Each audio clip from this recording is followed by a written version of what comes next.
Bueno, no quiero desanimar a nadie, indudablemente lo que dice el doctor Echeverry, afortunadamente dijeron muchas cosas que yo iba a decir, entonces me va a ahorrar mucho tiempo y trataré de repetir lo mínimo. Pero no quiero desanimar a nadie, pero indudablemente vamos a seguir haciendo lo mismo que hacemos actualmente. El próximo martes, cuando veamos la primera paciente con membrana rota, seguramente vamos a hacer el mismo esquema antibiótico que llevamos, pero al menos entender qué estamos haciendo, ¿me puedes cambiar la vista del moderador acá? Para que tener la otra, eso, no.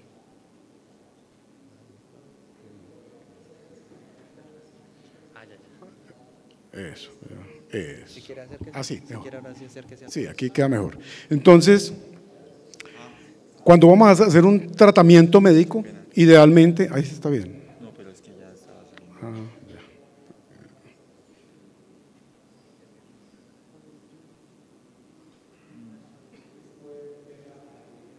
No. Bueno, te déjala así. Bueno, cuando vamos a hacer un tratamiento médico, lo ideal es que conozcamos, para hacer prevención primaria, secundaria y terciaria, cuál es la etiopatogenia de la entidad, para tratar de saber qué es lo que pasa. Entonces, ¿qué es lo que rompe unas membranas? No lo sabemos. ¿Cuál es el germen causante? Para tratar de hacer prevención secundaria. Luego de que se presente el problema, como estamos hablando de algo infeccioso, vamos a hacer tratamiento con antibióticos. ¿Cuál es el germen causante? Y luego de que se presenta la infección, podemos modificar el curso natural de la enfermedad. Vamos a ver si esto es posible. O si ustedes van a estar de acuerdo conmigo al final de la presentación, que todavía estamos en el manejo con antibióticos, en ruptura de membranas, en lo que es una torre de Babel. Luego de que se presenta la ruptura de membranas, una cosa es que cuando se presenta afortunadamente el 8% en los partos a término y un 95% ya tienen parto en los primeros 3 días, donde nos quitan muchos problemas de encima, pero cuando es pretérmino puede ser un periodo de latencia mucho mayor, afortunadamente más bajo y a menor edad gestacional, menos bajo, como dijo el doctor Echeverry, pero aportan el 30 al 40% de los prematuros. Y eso depende de la viabilidad y los resultados neonatales dependen indudablemente, claro, los corticoides, los antibióticos, el surfactante y el nivel de atención donde lo vamos a manejar y la edad gestacional, que es el factor determinante. Porque cuando comparamos los resultados de dar antibióticos o no dar antibióticos, eso es muy difícil porque vamos a hablar de edad gestacional, de tocolisis, de utilizar la modulación pulmonar, la betametasona, y eso va a cambiar todos los resultados. Entonces vamos a tratar de ser sinceros con nosotros mismos para entender qué es lo que hacemos en membranas rotas. Lo primero es que es una causa multifactorial, o sea, el primer parámetro no lo sabemos, qué es lo que produce las membranas rotas, y cuando es pretérmino, indudablemente está asociado a infección en un 30 a un 60%. Ya la hacemos iatrogénicamente, ya hemos mejorado en eso, hacemos iatrogenia, entonces logramos. Afortunadamente es poco complicada y cuando hay morbilidades como sobredistensión uterina y hemorragias persistentes o causas inmunes, la membrana rota es más difícil de tratar. La infección intraamniótica, tratamos de descubrir un germen, hacemos amniocentesis, hacemos busca de estos gérmenes sabiendo que el más prevalente es el más difícil de encontrar, de hacer cultivos, los ureoplasmas, los micoplasmas, lo cual hace saber entender qué es lo que estamos haciendo con estas pacientes. Cultivamos probablemente lo que estamos buscando y lo que queremos buscar y lo que es capaz el laboratorio de hacerlo. Y todos sabemos que el bebé, cuando tiene infección por ruptura de membranas, está sometido a estos riesgos.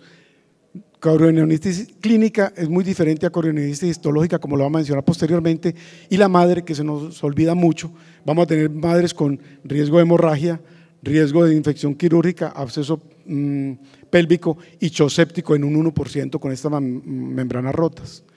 Entonces, cuando tenemos pacientes, cuando usted hace clínica, usted no puede decir en qué parte de la infección va a estar un bebé que al tener membrana rota está con todo el riesgo de una infección ovular, de una corioamnionitis clínica o de desarrollar un síndrome de respuesta inmunológica fetal. Con lo que comentaba los cultivos, son muy difíciles y cada vez se ha encontrado que las membranas rotas también pueden tener virus, lo que pasa es que no tenemos cultivo y no tenemos métodos para encontrarlos y cada vez los hongos tienen más prevalencia y puede tener más de un organismo en un 51%. Por eso han salido nuevos métodos como la espectrometría de masas de ionización por electrospray, donde en otras entidades infecciosas encuentran que en más de un 57% tienen que cambiar la conducta antibiótica en esas entidades. Y ya el doctor Romero, con su grupo, que es el líder indudablemente en infección intraamniótica, ya ha hecho cambios en esto, donde demuestra de que muchas veces le estamos disparando a unas bacterias que no son las implicadas en estos casos. El tener la ruptura prematura de membranas puede ser causa y puede ser consecuencia, y todos sabemos que en membranas íntegras ya puede venir, digamos, la infección. Simplemente cuando se rompe es con el problema que estamos presentando en el momento. El doctor enseguida el doctor que continúa la charla va a hablar de las membranas, la ruptura prematura de membrana luego de cerclaje, cuando hay incompetencia cervical, que es mucho más frecuente, y también cuando tenemos embarazo gemelar, cuando tenemos amenaza de parto prematuro. Estas frases quiero que queden muy claras. Cuando tenemos un bebé con corioamnionitis, tenemos un 50% de que desarrolle un síndrome de respuesta inflamatoria fetal. 80% de los mismos van a cursar en forma asintomática. Solo el 15% de los pacientes con corioamnionitis presentan síntomas de APP, o sea, la clínica es muy tardía. Estamos ciegos con el problema que tiene ese bebé dentro del útero. Y únicamente el 30% de las rupturas prematuras pretérmino se asocian a un cuadro de corioamnionitis clínica. Entonces, la corioamnionitis es un marcador bastante tardío y muy poco sensible. Entonces, hablemos de esto. Antibióticos en ruptura de membranas, el consenso natural, universal es que han servido, han demostrado que tienen mejorías en el bebé con todos los problemas metodológicos que tienen los trabajos que lo apoyaron, y vamos a hablar un poco de eso. ¿Por qué? Porque son diferentes tipos de antibiótico, vía, duración, algunos utilizan esteroides, otros no utilizan tocolisis, otros sí, hacen profilaxis del grupo del estreptococo del grupo B, algunos hacen parto electivo, otros hacen inducción y utilizan con pacientes a término y otros con pacientes muy prematuros. Eso va a cambiar totalmente la concepción y los resultados. Este es el primer estudio donde indudablemente el antibiótico que ganó fue la eritromicina, la daban oral y indudablemente mejoraba en estos parámetros. El antibiótico perdedor fue el ácido clavulánico, que mostró que aumentaba, enseguida van a mirar el resultado de en cuánto aumenta el riesgo de enterocolitis necrotizante, perdiendo una herramienta grande como es el ácido clavulánico, que es un inhibidor de beta-lactamasas. Sin embargo, este es el estudio que tiene más seguimiento a largo plazo, donde desafortunadamente, para que sepamos qué estamos haciendo, no se mostró cambios entre estos bebés tratados o no tratados desde el punto de vista neurológico, y eso lo tenemos que entender.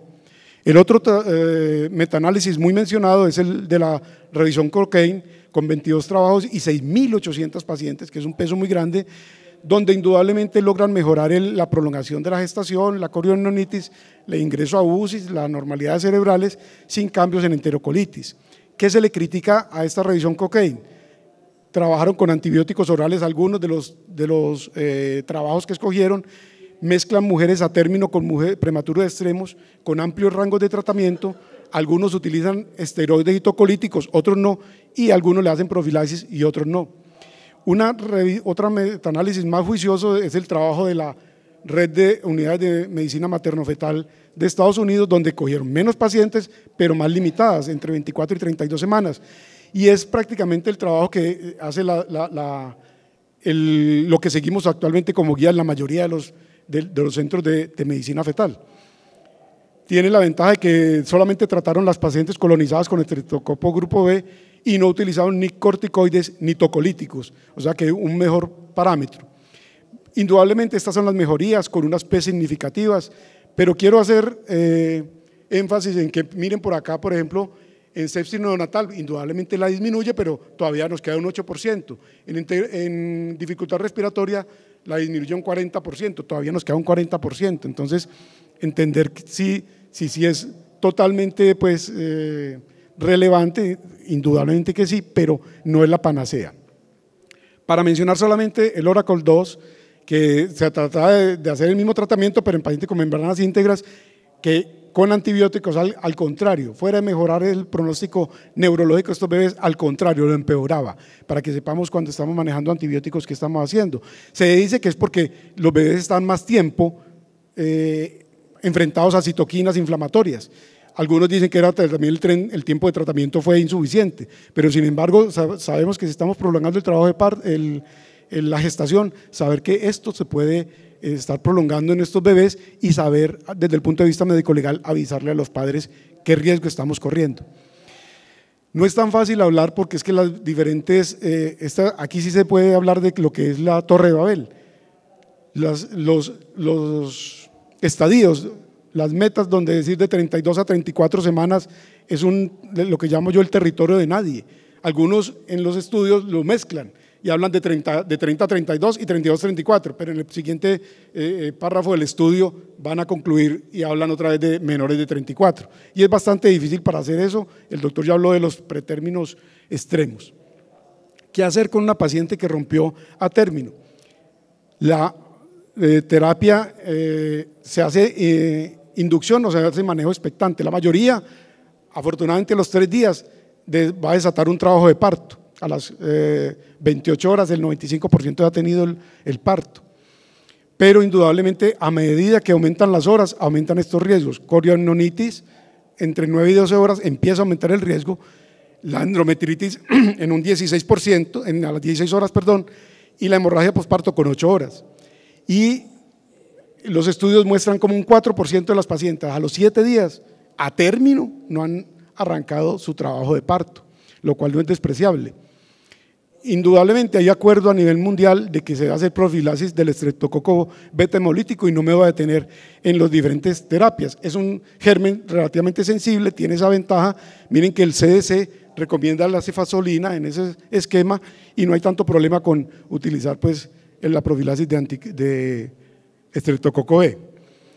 Dejar el trabajo de parto en una paciente con membrana rota a término, hay 2 estudios con 6.814 mujeres donde muchas pacientes las dejan entre el 24 a 96 horas, pero tiene la contaminación de que muchas de las pacientes que iban para manejo expectante a las 96 horas terminaron induciéndola.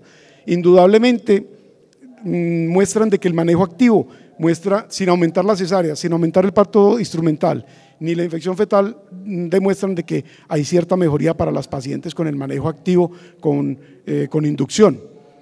Con el manejo en pacientes con membranas íntegras a nivel ambulatorio, también hay un anexo de este estudio donde encuentran de que no es bueno, que aumenta la necesidad de antibióticos y mayor tasa de infección neonatal. Dar antibióticos en esto, y voy a empezar las discusiones de la Torre de Babel que les comenté, es que indudablemente algunos estudios dicen que puede mejorar un poquitico a término en pacientes dándoles antibióticos en cuanto a corioamnionitis y endometritis sin producir ninguna mejoría en el resultado neonatal. Y para eso entonces miremos qué hace Medicina Fetal Barcelona. Se hace un manejo durante las primeras 24 horas expectante y si tiene menos de 12 horas van a buscar si tienen los criterios para el estreptococo B, se hace tratamiento y si no, luego de que van a ver que el parto se les va a demorar más de las 24 horas, utilizan la amoxicilina con ácido clavulánico que también les va a servir para el estreptococo, pero miren cómo la Torre de Babel sí está presente en estos casos. Para poner más discusión, de 34 a 37, también indudablemente aquí el riesgo es la prematurez iatrogénica versus infección fetal. Lo importante es saber si tenemos maduración pulmonar y la mayoría, todos dicen que si tenemos pruebas confiables de madurez pulmonar, se podía dejar nacer estos bebés. Enseguida vamos a mirar la discusión, porque algunas entidades que tienen la posibilidad de presentar estas pruebas de madurez fetal cambian la conducta y al cambiar la conducta van a cambiar la utilización de antibióticos. Cuando usted tiene la posibilidad por ejemplo, el Quantus, que es una prueba de madurez en la que usted envía un reporte donde se toma idealmente en esta forma un corte de 4 cámaras y un pedazo bueno para que se pueda marcar la el pulmón de ese lado, ellos le pueden decir a usted si tenemos un riesgo bajo de dificultad respiratoria en estos bebés. Eso va a cambiar la conducta y va a cambiar el protocolo. Eso no lo podemos hacer si no tenemos una guía que lo incluya y que sea de rutina. Entonces, ¿qué hacer con estas pacientes de 34 a 37? 7 trabajos con 690 mujeres, dice que no hay suficiente evidencia para hacer recomendación de lo uno o lo otro, de hacer manejo activo no, pero tiene el problema de que este trabajo es invalidado en cierta forma con los críticos de medicina fetal por la heterogeneidad metodológica. La CEGO y también la Escuela Americana dice que lo ideal es que el parto se produzca en el transcurso de la semana 34. No me voy a detener en esto, ustedes conocen los diferentes antibióticos que se utilizan, la parte fuerte de cada antibiótico, el problema de cada antibiótico en el sentido de cuáles son sus falencias, y estos son algunos de los esquemas. A nivel mundial nadie ha dicho cuál es el mejor esquema que podemos utilizar, estos son algunos de ellos. Miren que si uno mira los trabajos que lo originaron, hay cambios porque algunos utilizan dosis distinta intravenosa durante 48 horas, otros trabajan con antibióticos orales, o sea que es una verdadera torre de Babel. Y miren el trabajo donde prácticamente ustedes vieron que Medicina Fetal Barcelona está trabajando con ácido clavulánico luego de la semana 34. Este trabajo trata de rescatar este inhibidor de beta-lactamasa que potencia la penicilina, porque el trabajo que lo desprestigió, digámoslo así, fue cuando cambiaba el riesgo de enterocolitis de 1.8 contra 1.7 y fueron en bebés muy prematuros, por eso dicen que esta parte de este antibiótico todavía está por definirse. No se recomienda hacer amniocentesis de rutina si usted no va a ofrecerle cambios distintos en la terapia. Si usted, por ejemplo, Medicina Fetal Barcelona lo ofrece en pacientes menores de 32 semanas, donde es más común la infección previa. Entonces, ¿por qué? Porque ellos le ofrecen fuera de la glucosa y la tinción de Gram, tienen como ofrecerle cultivo de micoplasma, estudio de anaerobios y de estudio de aerobios. Si usted tiene cómo ofrecerlo, lo puede realizar en un protocolo de investigación. Y también le ofrecen para valorar, según la edad gestacional, también protocolos para mirar si este bebé puede tener algún problema genético. Sin embargo, ellos mismos asumen un cierto riesgo en las mayores de 32 semanas o en las gestaciones múltiples, no hacen amniocentesis por riesgo a romper la otra membrana del gemelo y porque asumen que el riesgo después de 32 semanas no es tan alto. En el tratamiento de corioamnionitis clínica sigue el mismo Torre de Babel. Hay varios tipos de tratamiento, esta es, digámoslo así, una de las más comunes, pero pueden encontrar otras y cuando se va a llevar a cesárea, pues entonces se recomienda cambiar a clindamicina intravenosa. Para referirme un poco sobre la ruptura de membranas post-amniocentesis, es escasa. Aquí hablan de 1.7, otro estudio, perdón, de 1, otros hablan de 0.7, según el estudio, como les comenté, con muy buena supervivencia, generalmente puede sellar solas y no hay consenso, se maneja igual que una membrana rota, algunos grupos lo hacen, generalmente el mismo grupo que hizo el dañito, generalmente pues sigue haciendo el manejo como una membrana rota común y corriente. Sigue siendo este el esquema más socorrido de todas las entidades, con estos parámetros que Medicina Fetal Barcelona también hacen unos parámetros que con cuestión del tiempo es muy difícil explicarlo todo y creo que los voy a enredar más, pero si ustedes leen la guía de Barcelona, por ejemplo, extienden la utilización de la maduración pulmonar hasta la semana 35, 34 más 6 para ser estrictos y no decir mentiras. Probablemente va a cambiar mucho en el manejo de membranas rotas porque es una tierra todavía de nadie, donde todavía tenemos muchas cosas para decir. Vienen, ya hacemos neuroprotección con sulfato y vienen nuevos neuromoduladores, neuroprotectores que nos pueden cambiar mucho esta terapia. Indudablemente, nadie ha dicho la última palabra en antibióticos, ni ningún esquema, nadie puede decir que tiene el mejor esquema para tratar a estos pacientes. Se debe tener mente abierta y no hay esquemas unificados. Como les digo, nuevos tratamientos, deben venir nuevos antibióticos y nuevas técnicas diagnósticas, tanto para el diagnóstico de membranas rotas o como para diagnosticar que el pulmón está maduro, lo cual cambia el protocolo y va a cambiar indudablemente el manejo que se va a hacer con antibióticos. Pero si no hay investigación, Esperemos que deje de pitar, bueno. Pero si no hay investigación, se debe escoger una guía de manejo. Debe seguirse, se debe evaluar los resultados de acuerdo a su UCI neonatal y ajustarla según los resultados en la literatura. Muchas gracias. Muchas gracias.